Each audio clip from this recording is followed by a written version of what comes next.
संभाजीनगर जिल्ह्यातील पवित्र ईशान्य ज्योतिर्लिंग श्री घृष्णेश्वर महादेव यांच्या सानिध्यात जगद्गुरू जनार्दन स्वामी महाराज यांच्या 36व्या पुण्यस्मरणानिमित्त आणि जगद्गुरू स्वामी शांतिगिरीजी महाराज यांच्या मार्गदर्शनाखाली आयोजित भव्य जगद्गुरू जनशांती धर्म समारंभ याचे औपचारिक उद्घाटन आज वेरूळ क्षेत्रात संपन्न झाले। हा धर्म समारंभ 25 नोव्हेंबर ते 2 डिसेंबर 2025 या कालावधीत 7 दिवस चालणार असून प्रचंड संख्येने भाविक या पवित्र स्थळी उपस्थित राहत आहेत।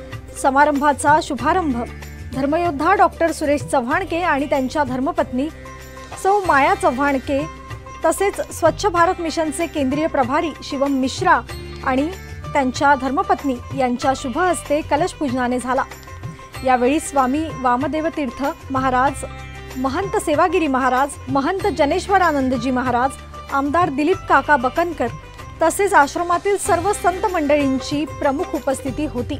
या समारंभात जप अनुष्ठान, महायज्ञ, अभिषेक, नामस्मरण, हस्तलिखित जप, अखंड नंदादीप, भागवत पारायण, संत संघ अशा विविध धार्मिक उपक्रमांचे आयोजन करण्यात आले आहे, ज्याद्वारे धर्म, संस्कृती आणि राष्ट्रभक्ती यांच्या मूल्यांना बळकटी दिली जाते।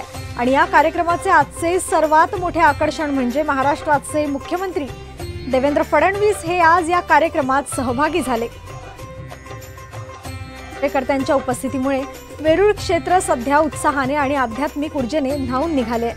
अधिक माहितीसाठी आणि कार्यक्रमातील थेट अपडेट्ससाठी पाहत रहा सुदर्शन मराठी।